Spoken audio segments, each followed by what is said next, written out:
और चुनाव के समय में ही कोई झटका खाने लगता है, कोई हलाल करने, ये सब डायलॉग हम लोग को पता है, इसलिए ये सब फेरा में नहीं पड़ने वाले हैं। कौन सिद्धांत से रोजगार के साथ खड़ा है, कौन डेवलपमेंट के साथ खड़ा है, कौन समाज को, कौन लॉ एंड ऑर्डर को और मेंटेन करके चल रहा है, बिहार में हम लोग विधानसभा में यही तय करने जा रहे हैं और मजबूती से डेवलपमेंट के साथ खड़े रहेंगे। और वो डेवलपमेंट जिस भी दल के साथ रहेगा हम वहाँ खड़े रहेंगे, यहाँ पे कोई समझौता नहीं। और इसलिए नए संदर्भ में भारत का पसमानदा अरजाल मुसलमान सोच रहा है, अब वो दौर गया कि कहीं किसी जगह से फतवा आ जाता था और किसी के साथ चले जाते थे, भीड़ लगते हैं, लग रहे हैं, हम भी जानते हैं, बहुत सारी बात होती है, लेकिन अब 85% पसमानदा अरजाल मुसलमानों के भी अति पिछड़ा मुसलमानों में, और वो जो अति पिछड़ा है जो हमारा 112 टोटल जाति है, हम लोग मजबूती के साथ जो है पूरे बिहार में कैंप कर रहे हैं और इसकी धनक जो है पूरे देश में जा रही है। इसलिए कहीं से भी हम अपने अधिकार हक हकूक़ से कोई समझौता करने नहीं जाएंगे और कोई हमारा समझौता किसी के साथ नहीं होगा। हमारा सिर्फ एक एजेंडा रहेगा कि कौन सा हमारे विकास, कौन सा हमारा डेवलपमेंट और कौन हमारी समाज की चिंता कर रहा है, और हम अपना अधिकार अपना ले के रहेंगे।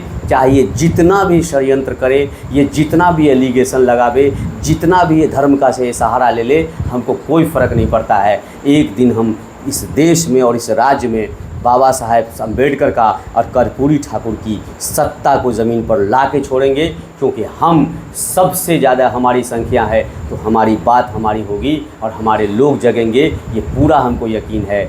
इसलिए मैं फिर से कहता हूँ कि संविधान का राज बिल्कुल इस देश में कायम होगा। अति पिछड़ा अरजाल पसमानदा अति पिछड़ा पूरा बहुजन समाज हम लोग यूनाइट हैं और अपने तमाम हिंदू भाइयों को, शोषित दलित तब हमारा जो भाई है सबके साथ गले मिलकर जो है एक बेहतर भारत की तरफ हम लोग बढ़ेंगे और एक बेहतर विकसित भारत, जो हमारा जो कभी विकसित रहा, जो कभी सोने की चिड़िया होती थी, उसके तरफ, उस दिशा की तरफ हम लोग बढ़ेंगे। इसलिए हम लोग नाउम्मीद नहीं हैं और हम लोग होगा वाली स्थिति में और कहीं भी पाखंड की स्थिति में नहीं है। मजबूती के साथ हम लोग चल रहे हैं और इसकी कहीं कोई हमको जो है दिक्कत नहीं है। अति पिछड़ा समाज आज यूनाइट है और बिहार में अति पिछड़ा की सत्ता ला कर रहेंगे। प्रोफेसर साहब, एक सवाल बहुत अहम है जो अक्सर जो भी एक्टिविस्ट हैं पसमानदा समाज के, उनके जहन में उठते रहता है कि हम लोग इतना काम कर रहे हैं, जनता को जागरूक करने की कोशिश करते हैं, लेकिन अभी भी अशराफ लास्ट में खेला कर देता है और अपनी इशारे पे वोट कास्ट करवा देता है। इस डैमेज को कैसे कंट्रोल करेंगे आप? देखिए, मैंने कहा ना कि एक टू द पॉइंट बताइए। नहीं, मैं सीधा मानता हूँ कि वो परिस्थिति रही है, लेकिन अब ये भी परिस्थिति रही है कि अब हमारे लोग इस बात को समझ रहे हैं। और डेमोक्रेसी में अगर आपका अंतिम पायदान का व्यक्ति बात को समझ रहा है कि ये जो कह रहा है ये मेरे फ़ायदे के लिए कह रहा है या मेरे नुकसान के लिए कह रहा है, क्योंकि देखिए हर व्यक्ति को, हर परिवार को अपने बच्चे की हिफाजत, सिक्योरिटी की चिंता है। हर बाप, हर माँ चाहता है कि मेरा बच्चा बेहतर स्कूल में पढ़े, इसलिए तमाम चीज़ में उसको, और ये अब और आइडेंटिटी का सवाल भी आ गया है। भाई साहब, भाई सब उनको पता है कि फला वाला मंत्रालय में जाएंगे तो उनकी जाति का लोग वहाँ बैठा हुआ, उनका देखिए, उनके अंदर देखिए कि क्या किस तरह की जागृति पैदा होती है। अगर एक थानेदार, ठीक है, थानेदार मदद नहीं करता है, अगर आपकी जाति का थानेदार अगर आपके बगल के थाने में आ जाए, आपके थाने में आ जाए, वो आपका थानेदार आपको खिलाता नहीं, आपको कुछ नहीं है, लेकिन वो जो अंदर से जो एक कॉन्फिडेंस पैदा होता है, स्वतः कॉन्फिडेंस पैदा होता है, वो एक स्वतः डेमोक्रेटिक उनके अंदर जो है वो राइट और अधिकार की बात पैदा होती है, वो लगातार चल रहा है। हम निराश नहीं है। हमारे ये तो 1978 से चल रही है। नहीं, लेकिन ये दिखता क्यों नहीं जमीन? देखिए, होता है क्या है ना, सामाजिक व्यवस्था और तमाम चीज़ें का लेयर जो होता है वो इतना ज़्यादा स्पीड नहीं होता, उनका लेयर बहुत बारीक होता है। हमारी संस्कृति का, हमारी सभ्यता का ये लेयर बड़ी बारीक होता है। और समाज परिवर्तन का जो कार्य है, वो समाज परिवर्तन का कार्य ऐसा नहीं कि आज हम कोई काम करें और कल से वो काम होने लगेगा। तो बीच में गैप क्यों हो गया? ये देखिए, ये बीच में गैप हो गया कि बहुत सारे लोग, हमारे लोग भटक गए। कभी कभी क्या होता है कि आप अपने मिशन से भटक जाते हैं। अब हम सामाजिक न्याय और तमाम पसमानदा अरजाल के आंदोलन को लेकर चल रहे हैं और पता चला कल हमको हाईजेक कर लिया गया, पता चला कि समय और परिस्थिति ने हमको तोड़ दिया और बाध्य कर दिया। क्योंकि कई समय में ऐसे हैं, मैं अपने लोगों को दोष भी नहीं देता हूँ, कई ऐसे षड्यंत्रकारी शक्ति है, कई ऐसी प्रभुत्ववादी शक्ति है जो लगातार इन सब सवालों पर नज़र रखे हुआ है और कैसे आपको भटकाया जाए, कैसे आपको डाइल्यूट किया। देखिए, अब बिहार उदाहरण है, बिहार में जब पसमानदा अरजाल आंदोलन शबाब पे चल रहा था, तो आप देखिएगा कि एक शक्ति है जो उन्होंने उसको सत्ता की चटनी चटा दी और उनको पूरा मुद्दे से डाइल्यूट कर दिया, पूरे एजेंडे से उसको डाइवर्ट कर दिया, और आज के डेट में कहीं नहीं है। तो ये हमारे लोगों को सचेत रहना पड़ेगा, हमारे लीडरों को, हमारे साथियों को थोड़ा सा देखना पड़ेगा। और निश्चित सत्ता चाहिए, बिल्कुल सत्ता चाहिए, सत्ता से ही समाज का परिवर्तन और तमाम परिवर्तन की स्पीड बढ़ती है, ये ज़रूरी है। लेकिन हमको ये भी नज़र रखना है कि जो षड्यंत्रकारी शक्ति है वो हमारी एकता में तो सेंध नहीं मारा, चूँकि अभी तक जितनी भी चीज़ें हुई है, आज अगर विनय जी अति पिछड़ा एकता यूनाइट होता, 112 जाति अगर आज के डेट में बिहार में किसी भी सड़क पर, गांधी मैदान में, पटना के किसी भी कोने में इकट्ठा चलाता, सरकार की हैसियत नहीं संभाल पाता, जो चाहता वो मनवा लेता। लेकिन क्या है, किसी को एमएलसी का पद चाहिए, किसी को मंत्री का पद चाहिए, किसी को बोर्ड निगम का पद चाहिए। और जब आप व्यक्तिपरक राजनीति करते हैं, जब आप अपने स्वार्थ की राजनीति करते हैं, तो कभी भी सामाजिक न्याय और रिफॉर्म्स का सवाल ही नहीं उठता है।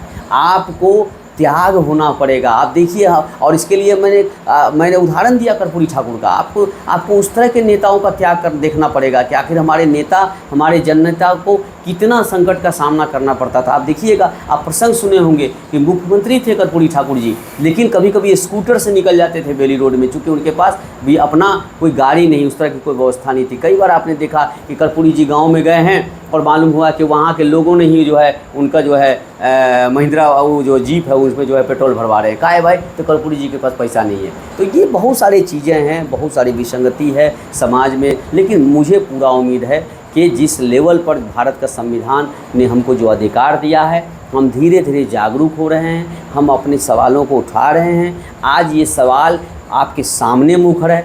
ये आंदोलन की सबसे बड़ी फतह और जीत है कि कभी माइनॉरिटी हुआ करता। बताइए, बिहार में जहाँ पर जिस समाज का पॉपुलेशन 17-18% हो, वो समाज माइनॉरिटी है। अब बताइए, ये तो सबसे बड़ा षड्यंत्र था कि आपको अल्पसंख्यक कह दिया गया।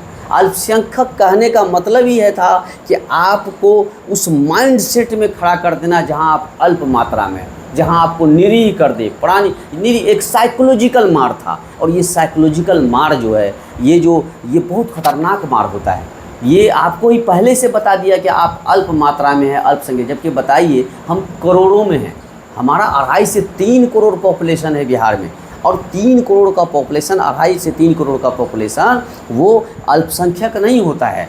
और इतनी बड़ी आबादी के बाद भी अल्पसंख्यक है। और देखिएगा, सेकुलर दल के जो नेता होते हैं वो बड़ी बहुत चाव से अक़लियत बोलते हैं।